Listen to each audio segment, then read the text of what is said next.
Welcome back, ladies and gentlemen. Welcome back to the Corbett Report. I am your host, James Corbett of CorbettReport.com, and you are tuned into Questions for Corbett. And this week's question comes in via email from Stephanie, who writes, if human beings will be genetically modified by coming vaccines, will they be patented soon by Bill Gates, like the crops by Monsanto? Thank you very much for that question, Stephanie. It is actually an extremely insightful question and definitely apropos to the times that we find ourselves living through right now. And there is actually an historical precedent to this idea of patenting lab-made life forms that most people probably don't know about. Even a few decades ago, even legal scholars and the like probably would have found this idea of patenting life forms to be sci-fi fantasy, and even amongst the general public, I'm sure many people still believe that to be so, but it is not so. It is our current legislative reality. Now, in order to understand that, we have to go back through some of the historical precedents that has led us here. So let's start by examining a 2012 GRTV report that I did called Open Seeds, Biopiracy and the Patenting of Life, that I think is worth rewatching if you have not done it so in the recent past, because it does go through this history and how an important 1980 Supreme Court decision on patenting life, called Diamond v. Chakrabarty, led in precisely no time at all to a gigantic corporate swindle that pertains to the patenting of life itself. The decision, known as Diamond v. Chakrabarty, centered on a genetic engineer working for General Electric who created a bacterium that could break down crude oil, which could be used in the cleanup of oil spills. In his decision, Supreme Court Chief Justice Warren Burger ruled that a live, human-made microorganism is patentable subject matter under 35 U.S.C. 101. With this ruling, the ability to patent living organisms, so long as they had been genetically altered in some novel way, was established in legal precedent. The implications of such a monumental ruling are understandably wide-reaching, touching on all sorts of issues that have the potential to change the world around us. But it didn't take long at all for the decision's effect to make itself felt in one of the most important parts of the biosphere: our food supply. In the years following the Diamond v. Chakrabarty decision, an entire industry rose up around the idea that these new patent protections could foster the economic incentive for major corporations to develop a new class of genetically engineered foods to help increase crop yields and reduce world hunger. The first commercially available genetically modified food, Calgene's Flavor Savor tomato, was approved for human consumption by the Food and Drug Administration in the US in 1992 and was on the market in 1994. Since then, adoption of GM foods has proceeded swiftly, especially in the US, where the vast majority of soybeans, corn, and cotton have been genetically altered. By 1997, the problems inherent in the patenting of these GM crops had already begun to surface in Saskatchewan, Canada. It was in the sleepy town of Bruno that a canola farmer, Percy Schmeiser, found that a variety of GM canola known as Roundup Ready had infected his fields, mixing with his non-GM crop. Amazingly, Monsanto, the agrochemical company that owned the Roundup Ready patent, sued Schmeiser for infringing their patent. After a years-long legal battle against the multinational that threatened to bankrupt his small farming operation, Schmeiser finally won an out-of-court settlement with Monsanto that saw the company agree to pay for the cleanup costs associated with the contamination of his field. In India, tens of thousands of farmers per year have committed suicide in an epidemic labeled the GM genocide. Sold a story of magic seeds that would produce immense yields, farmers around the country were driven into ruinous debt by a combination of high-priced seeds, high-priced pesticides, and crop failure. Worst of all, the GM seeds had been engineered with so-called Terminator technology, meaning that seeds from one harvest could not be replanted the following year. Instead, farmers were forced to buy seeds at the same exorbitant prices from the biotech giants every year, ensuring a debt spiral that was impossible to escape. As a result, hundreds of thousands of farmers have committed suicide in the Indian countryside since the introduction of GM crops in 1997. Yes, it didn't take very long at all before that tiny little wedge of the idea of patenting a genetically engineered bacterium became the gigantic flood of essentially the entire biotechnology industry as we now know it, including, of course, the Monsanto monstrosity and the patenting of crops and all of the things that go along with that, the Percy Schmeiser story and other things that I have documented in detail in the past. So if you are not up to speed on all of that info, just type Monsanto into the search bar of CorbettReport.com and you'll find a lot of reporting that I've done on that over the years. Or you can follow the hyperlinks from the transcript of that Open Seeds report that we were just watching that clip from. But as you might note, that report was from 2012. It is now 2020, so a lot of things have developed in the intervening years. And so let's cover some of those developments.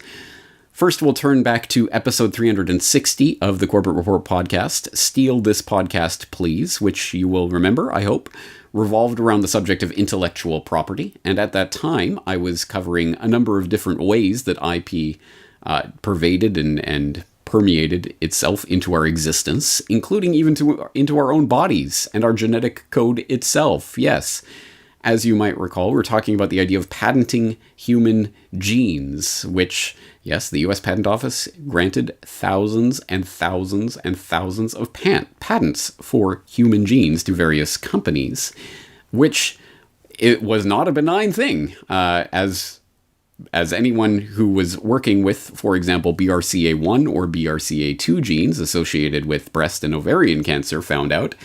For example, there were a number of laboratories using diagnostics that were meant to help women detect breast cancer that were based on the BRCA1 and BRCA2 genes. And Myriad Genetics Inc. was granted the patent to those genes. So they actually sent cease and desist letters to various laboratories that were attempting to use those genes for their diagnostics. And as you can imagine, there was a bit of an outcry about this, and the ACLU and the Public Patent Foundation stepped up to the bat and filed a lawsuit back in 2009, looking to get those patents on those human genes invalidated. And the issue itself revolved around U.S. Code Title 35, Section 101, Inventions Patentable, which holds that whoever invents or discovers any new and useful process, machine, manufacture, or composition of matter, or any new and useful improvement thereof, may obtain a patent therefor, subject to the conditions and requirements of this title.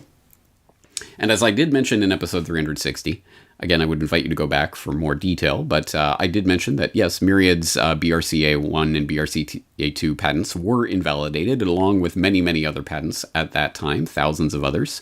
As National Geographic explained at the time, naturally occurring genes are no longer patentable. I think the major takeaway is that human genes as they exist in cells are unpatentable subject matters going forward, said Jacob Shirkow, a fellow at Stanford Law School's Center for Law and the Biosciences. But, and here comes the big but, synthetic DNA is still fair game.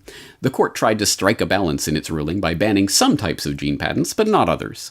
While companies can no longer patent genes with the same sequences found in cells, the decision allows edited forms of genes not found in nature, known as complementary DNA, or cDNA, to be patented. cDNA is not useful for diagnostic tests, but it is crucial for producing protein-based drugs, explained Robert Cook-Deegan, a professor of genome ethics, law, and policy at Duke University's Institute for Genome Sciences and Policy. Those are the billion-dollar molecule patents, Cook-Deegan said. Biotech companies care a great deal about cDNA patents, and it should be reassuring to them that those patents are still fine. Oh, yes, so reassuring. Oh, isn't it great? Well, I will invite you to go to the actual court decision itself to read about this particular part of their decision, where the court ruled that a naturally occurring DNA segment is a product of nature and not patent eligible merely because it has been isolated. But cDNA is patent eligible because it is not naturally occurring. cDNA is not a product of nature, so it is patent eligible under Section 101. cDNA does not present the same obstacles to patentability as naturally occurring isolated DNA segments. Its creation results in an exons-only molecule, which is not naturally occurring. Its order of the exons may be dictated by nature, but the lab technician unquestionably creates something new when introns are removed from a DNA sequence to make cDNA. Now, there's a lot of microbiology gobbledygook in there that may be gobbledygook to many people out there. I would invite you to look into that. I mean, it's a fascinating process, but at any rate, the long and short of it is this synthetic DNA, complementary DNA, cDNA, is synthetic. It is created, and thus it is patentable. And so how does that impact our daily lives at this point? Well, I mean, there are various uses for cDNA, including, of course, we could look at one example. There are many that we could look at, but this one example is a European patent, EP 1375512B1, filed in 2002, granted in 2009, infectious cDNA of an improved vaccine strain of measles virus, use for immunogenic compositions. So yes, immunizations and other things can rely on cDNA. So ultimately, it presents an interesting and one could argue from the completely business side of things, well, it certainly makes sense. Well, the businesses, these vaccine manufacturers and others, they spend a lot of time developing the processes and techniques and, of course, refining the specific things that they want to introduce to your body to activate the immune system. So they need to protect that information in some way that will allow them to get paid for it properly. They need these types of patents. Well, it does present some interesting questions, especially when we start moving into the realm of DNA and mRNA vaccines. These vaccine technologies that seek to inject DNA or RNA strands directly into our cells to hijack our cell's own protein production process, essentially, to create certain proteins that can then be used as the antigens in an immunological response, i.e. like a vaccination, but instead of giving you some sort of attenuated virus or something along those lines, no, they're going to inject you with, they're going to inject DNA and RNA material directly into your cells, and the cells will start producing the proteins, which will then be picked up by your immune system, which will cause the immune reaction, which will develop your immune response to various viruses, like, say, SARS-CoV-2. Yes, of course. Yes, we know this is coming. And there are many different aspects of this that we will have to cover in much greater detail as things continue to progress. But one part of this story is the patent story. And that story you can pick up from places like Axios, which had an article. The NIH claims joint ownership of Moderna's coronavirus vaccine, where they note that NIH and Moderna have researched coronaviruses like MERS for several years and signed a contract this past December that stated mRNA coronavirus vaccine candidates are developed and jointly owned by the two parties.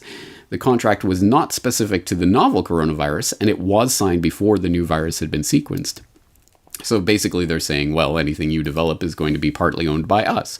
And in fact, there was a further statement that they issued to Axios on this entire process, where they said that NIAID scientists created stabilized coronavirus spike proteins for the development of vaccines against coronaviruses, including SARS-CoV-2. Recognizing the importance of these novel immunogens, NIAID has sought patents to preserve the government's right to these inventions and to provide incentive for commercial partners to invest the capital and resources needed to advance their development, commercialization, and public use as vaccines. Long story short, they are selling non-exclusive licenses to companies like Moderna and others who want to license these stabilized coronavirus spike proteins or whatever else the NIAID scientists claim patent over to develop their vaccines and what have you, or therapeutics of various sorts, one would imagine. So it's already coming. There's already patents issues surrounding these new vaccines. But this starts to go to the heart of genetic modification and what that term even means. So when you start to look at DNA and RNA vaccines and how they function and what they are actually doing, hijacking your own cell's natural protein production process in order to create these proteins that are going to be the immunogens that are going to be part of this immune reaction that the vaccine is developing. Well, what does that mean then? To hijack your cell, to start producing something, to start producing a protein which itself is patented and is held by the government, and also the non-exclusive licenses are licensed to these big pharma players? What does that mean? Your body is producing something which is patented by a corporation. Now, it sounds ridiculous to most people, and it should, because it is ridiculous. The idea that, well, I mean, just because you have some sort of patented thing that's being produced in your body as part of the reaction to this vaccine that you're going to be mandated with and blah, blah, blah. Well, does that mean that the company or the government has some sort of property stake in your body? Because that's intellectual property that your cells are producing. Again, that sounds ridiculous, but it would have sounded equally ridiculous a few decades ago to say, well, in the future they're going to start to genetically modify crops, and if one of the seeds from one of those genetically modified crops blows onto your farm and starts growing in your field, then that company who owns the patent to that seed is going to be able to come and find the offending crops growing in your farm and then charge you with having illegally grown their proprietary intellectual property on your farm without their permission. And again, that would have sounded ridiculous. But then we have stories like Percy Schmeiser. It can hardly be even comprehended, but it can be enacted in law. And just in case you needed any further elaboration on that, it should be noted that a couple of U.S. senators have already started to try to overturn that 2013 ruling that allowed the U.S. Supreme Court to strike down all of those human gene patents, or I'm sure that's not exactly the way they're framing it, but there are a couple of senators that have introduced legislation that is looking to rejigger the patent laws that would allow for that. And as various commentators have elaborated, this will directly affect, for example, things like COVID-19 testing and other things. Can companies get into a position where they can patent certain key parts of the genome or of other of viruses' genome that can then be used as a monopoly club to wield over anyone who wants to develop, say, a COVID-19 diagnostic for whatever those things are worth. But it is coming. And so I will throw in a couple of links regarding that in the show notes, as well as just more information on all the things we talked about today. But I'll just leave it on this. Well, okay, so your body might be hijacked, your cells might be hijacked to start producing certain proteins as part of an immune response as a vaccine. But is that a genetically modified human? And I suppose it depends who you ask. If you ask the Reuters fact checkers, the answer is no, but I would not trust the Reuters fact checkers to do your thinking for you. But even if you were to conclude that that's not exactly the same thing, and the legal ramifications of this won't be so broad, well, okay, then let's talk about genetically modified humans themselves, because, by the way, in case you missed it, you might have blinked and missed it, but we did cover it on Neural Next Week last year. You might remember that really amazing story about the Chinese scientist that came out and said, yeah, we've gene edited a couple babies. Yeah, it went well. They're doing fine. Wait, what? When did this happen? Who? What? And before you know it, he's thrown in jail and never heard from again, and the story kind of goes under the rug. But yes, there are, at least according to the scientist, and no details given and no follow-up, and we'll never know, but there are apparently gene-edited babies walking around out there, and at some point, will there be gene-edited humans that companies may have property right stakes in? I don't know if a company would ever come along and say they own this human being because it has their proper proprietary genetic modifications or what have you, but maybe that is further down the road. But at any rate, I could certainly imagine where they have some sort of stake in the proprietary information in your body. What does that mean?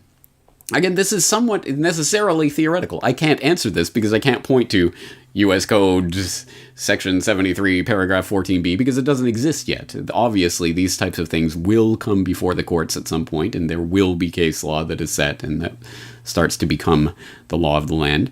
But we haven't seen it yet. And these are things that, again, just a few months ago even would have seemed radical and amazing and incredible and pie in the sky, but go and try to explain the year 2020 to December 2019 you and see how far you would get before December 2019 you starts to call you crazy. That'll never happen. Well, it's already happened, and one can only imagine what's going to play out in the course of this decade. Gene-edited babies and gene drives and genetically altered humans of various sorts. And how is that going to play out in terms of intellectual property? Perhaps that's not the key question, but it is a very important question, because if this revolves around the idea of ownership, then what does it mean for companies to start claiming, as they have, claiming ownership of various things like human genes? These are extremely important points. So I will invite you specifically to go and rewatch or re-listen to episode 360 of the podcast, where we talked in great detail about some of these issues and what they really mean for the future of humanity. And as I say, there are many, many, many, many, many links that will be in the show notes here for you to start to explore these issues in greater depth. I wish I had a definitive answer for this question. Of course, there is no definitive answer yet, but I think it is coming, and I'm glad that this question has been put on the table so that at least we can start broaching the conversation, which does need to happen. On that note, I think we're going to leave it here for today. James Corbett, CorbettReport.com.